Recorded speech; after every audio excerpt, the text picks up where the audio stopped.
I'm Brandon Robinson, and welcome to your Mocs Minute.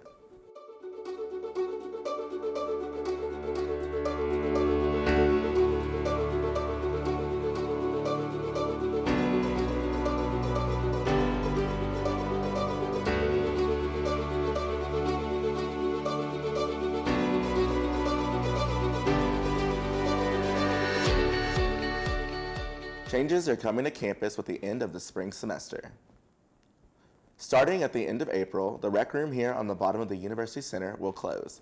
After April 24th, the pool tables, ping pong tables, and video games will all go away to make a temporary place for Crossroads for the summer.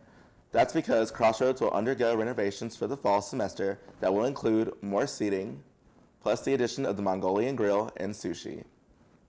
A reverse career fair helps students on the spectrum find employment. Mosaic sponsors the fair, which has potential employees walk around and talk to the students. Organizers say it reduces the stress from the students and it allows them to talk about their skills and abilities.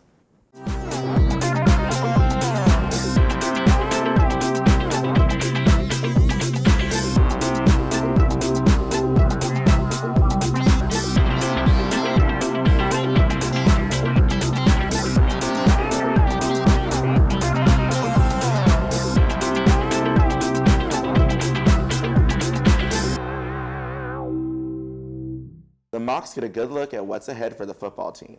Here's a look at the blue and gold game and more in sports.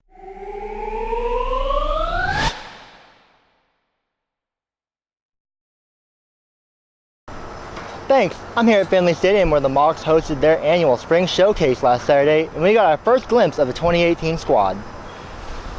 Fans itching for some football were able to get their fix last Saturday during the Mocs Blue and Gold showcase. The returning players from last year's team and a few new ones who transferred in went through a collection of drills in front of several hundred fans. The spectators were also treated to a 30-minute scrimmage at the end of the 3-hour practice, where they watched quarterbacks Nick Tiano, Dominic Caldwell, and Cole Copeland battle it out for a starting quarterback job. After the practice, I was able to get Coach Tom Arth's and some of the players' thoughts on Blue and Gold Showcase. This is what they had to say. I thought today was, I thought it was a good day. Kind of what we had talked about and hoped for was really, a fairly clean practice. Execution was high. There weren't a whole lot of mental mistakes, which was really important. Football may be a few months away, but softball is in full swing. We toss our coverage over to our expert, Abby Walker, for the latest news on UTC softball. Thank you, Joseph. Chattanooga softball began their season off with a slow start as they lost their first conference series to Mercer. In Saturday's doubleheader, the Mocs lost Game 1 6-3. With the game scoreless in Game 2, freshman catcher Cameron Swafford sent a solo home run over left center to bring the Mocs up 1-0.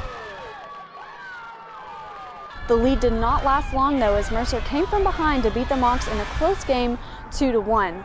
Mercer swept the conference series on Sunday when they beat the Mocs 11-0. Now the Mocs look for redemption this weekend at Sanford before returning home on Wednesday to play Austin Peay.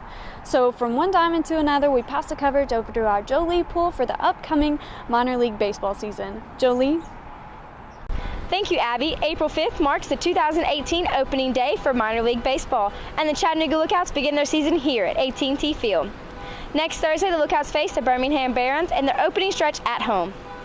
On the season, Lookouts have 70 scheduled home games, complete with Fireworks Fridays, Sunday autographs, and Louie the Lookout. Catch season action here at Mocs News Sports. I'm Jolie Poole, reporting from AT&T Field in Chattanooga. Back to you in the studio. We are going to march with you, and we're committed to making sure that our students are safe at school. Over 1,000 people gathered together at Coolidge Park this past Saturday to participate in a rally against gun violence as part of the March for Our Lives movement and efforts for local politicians to pursue gun legislation and to create stricter regulations to acquiring firearms.